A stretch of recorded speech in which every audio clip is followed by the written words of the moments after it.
Vous voyez, quand un pays est dirigé par un visionnaire, c'est ce que ça donne. Quand un pays est dirigé par un patriote, c'est ce que ça donne. Je fais un petit clin d'œil à nos amis. Tous ceux-là qui, depuis 2 jours, là, ils ne parlent plus. Hein? Vous ne parlez plus. Tous ceux qui étaient prêts à manger le président Oligui dans toutes les sauces, par des lives, les Gabonais, tels que le souhaite le chef de l'État, doivent faire la paix entre eux. Il faudrait faire la paix passe par quoi? Que ceux qui ont commis du tort reconnaissent qu'ils ont commis du tort. Qu'ils commencent d'abord par reconnaître qu'ils ont commis du tort. Mais des gens peuvent prendre des initiatives individuelles. Par exemple, si tu sais que tu as causé, surtout les anciens du régime, vous savez que vous avez causé du tort à telle famille. Mais prenez aussi votre courage à 2 mains d'aller vers ces familles, de dire, bon, aujourd'hui on demande de faire la paix. Je vous ai fait du tort. Je suis venu vous demander pardon. Est-ce que c'est trop demander ça? Allez demander pardon à quelqu'un à qui on a fait du tort. Ça grandit l'homme. Ça grandit l'homme.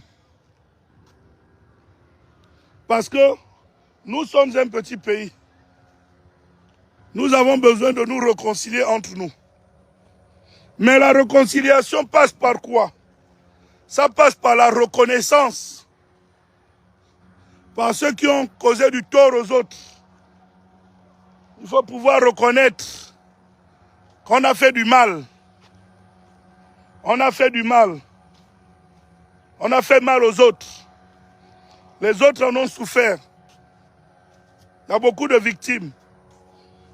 Il faut pouvoir reconnaître, demander pardon.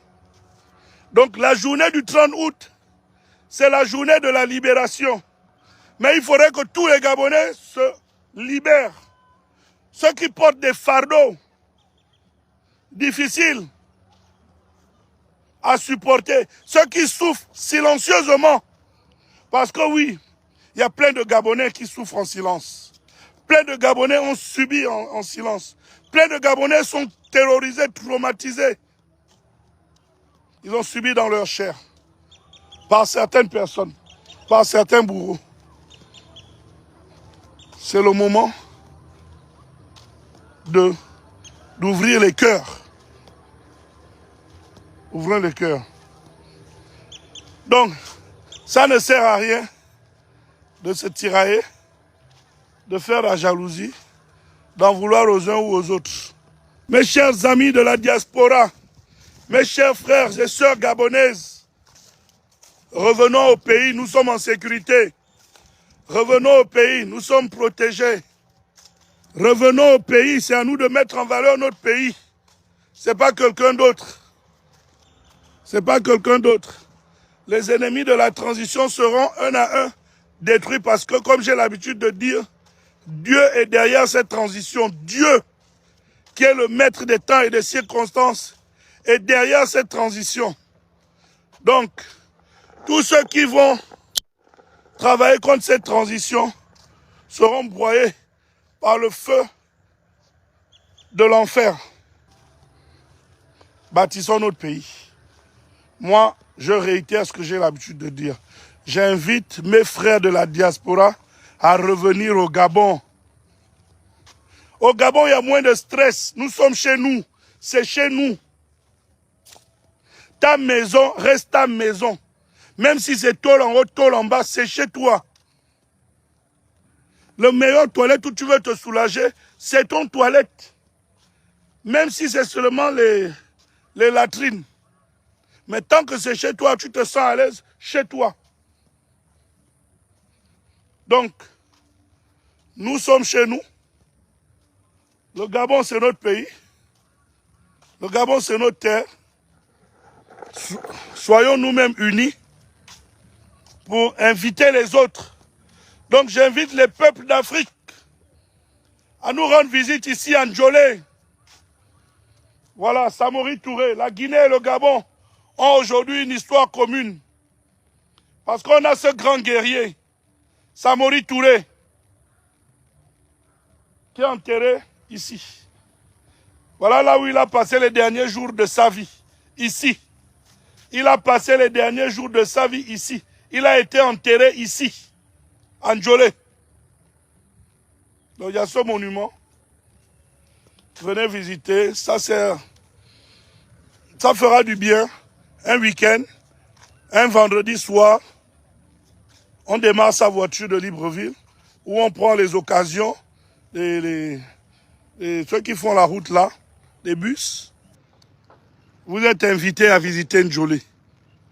Mes frères gabonais qui sont à l'étranger, arrêtons de vilipender notre Gabon. Nous avons combattu pour un nouveau Gabon. Donnons la chance aux nouvelles autorités. Donnons la chance à cette transition. Donnons la chance au général Oligui Nguema. En tout cas, si vous ne voulez pas le faire, les Gabonais sur le terrain le font. Ça, je vous le dis, les gars, en toute sincérité. Il n'y a personne. Là, devant Oligui, là, il n'y a personne. Il n'y a pas d'adversaire. Ça, moi, je vous le dis franchement. Je fais le Gabon profond. Oligui n'a pas d'adversaire. Oligui est son propre adversaire. Il est lui-même son propre adversaire. Donc, soyez-en sûrs qu'il n'y a pas d'adversaire. Les gars, proposez, apportez des idées. Critiquons lorsqu'il faut critiquer. Parce que oui, personne n'est parfait. Nous commettons tous des erreurs. Il commet des erreurs. C'est un humain. Nous sommes des humains. Personne n'est parfait. Accompagnons. Donnons la chance à cette transition. Arrêtons de la torpiller. Arrêtez de la torpiller.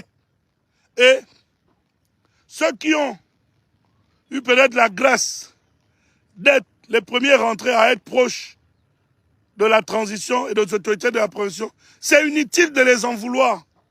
C'est inutile de faire de la jalousie. Ça, là, ça ne va rien vous ajouter. Ni à vous, ni à qui que ce soit. Nous sommes Gabonais. Pensons Gabon d'abord. Les petits coups bas, là, c'est fini. Et arrêtez de vous laisser manipuler par certains anciens du régime qui veulent voir cette transition échouer parce qu'ils ont échoué. Ils ont été incapables de développer le Gabon. Regardez tout ce qui se fait en une année. Les images sont sur le net. C'est un problème de volonté. Ils n'avaient pas la volonté. Ils n'avaient pas la volonté de développer le Gabon. Leur seul souci, c'était de se remplir les poches. Aujourd'hui, nous avons des Gabonais avec à sa tête Oligui Nguema, le président, qui est un homme de vision, qui veut développer et qui va développer le Gabon. Parce que tout ce qui a été fait en une année, c'est du jamais vu. Je suis fatigué, moi, en ce qui